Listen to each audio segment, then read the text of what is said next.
Dan saudara, meski sudah berbagai strategi dilakukan, upaya pengendalian pandemi COVID-19 masih tertatih-tatih.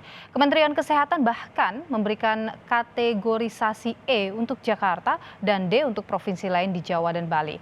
Namun Menteri Kesehatan menjelaskan, rapor merah ini diberikan berdasarkan pedoman penilaian pengendalian pandemi dari WHO yang terbaru.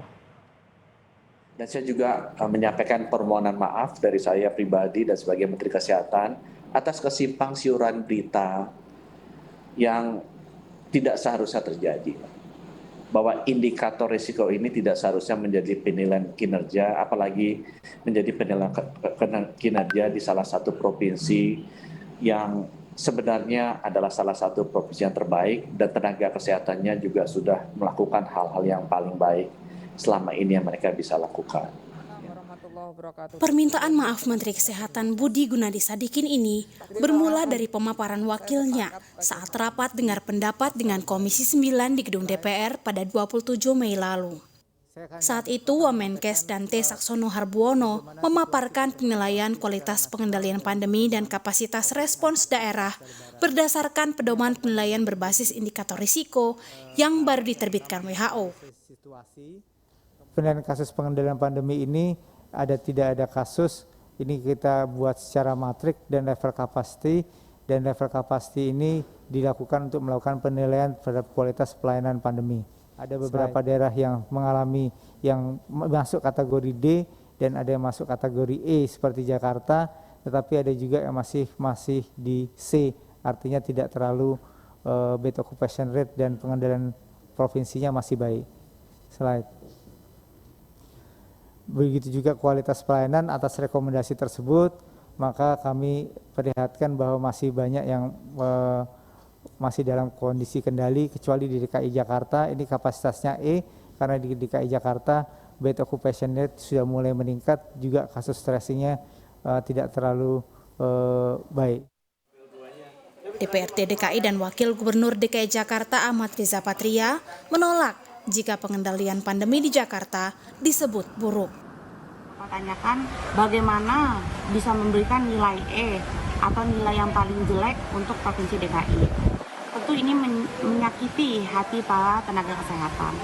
Sebenarnya kalau memberikan penilaian boleh saja, sah-sah saja, tapi tentu dengan penilaian yang objektif, by data yang jelas. Pemprov DKI Jakarta sangat serius dan sungguh-sungguh dalam pengendalian COVID. Ya.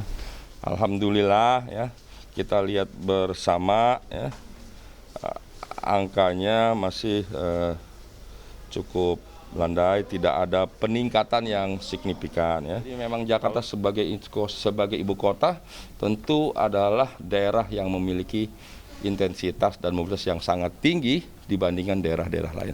Namun demikian, karena kami menyadari itu, upaya kami juga sangat ekstra, bersungguh-sungguh dan luar biasa dalam rangka pencegahan dan pengendalian. Teman-teman bisa lihat ya, upaya PCR kami juga, kontribusi kami terhadap nasional itu mencapai 35 sampai 35,9% dari PCR nasional. Bahkan sebelumnya kami sudah pernah mencapai sampai 43,6%. Jadi upaya kami luar biasa sesungguhnya. Jumat siang, Menteri Kesehatan Budi Gunadi Sadikin pun menjelaskan bahwa penilaian yang dipaparkan di DPR itu bukan penilaian kinerja pengendalian pandemi suatu wilayah. Indikator risiko ini saya tegaskan bukan, ya, sekali lagi bukan merupakan penilaian kinerja dari daerah, baik provinsi, kabupaten atau kota.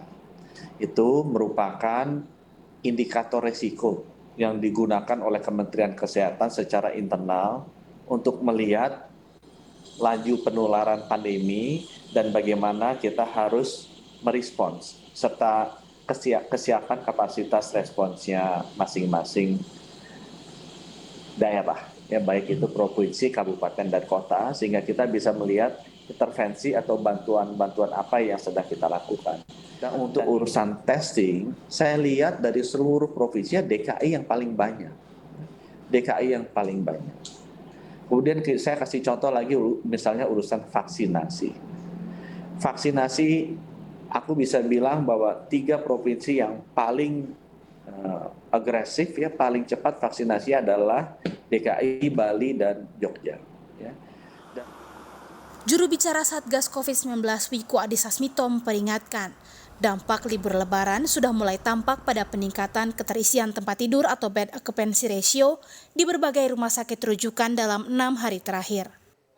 Adapun peningkatannya menunjukkan variasi, namun semuanya menunjukkan tren peningkatan selama 5-6 hari terakhir.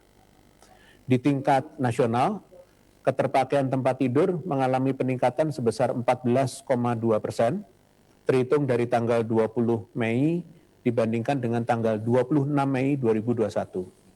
Artinya, peningkatan kasus COVID-19 juga terjadi pada pasien dengan gejala sedang hingga berat sehingga membutuhkan ruang isolasi.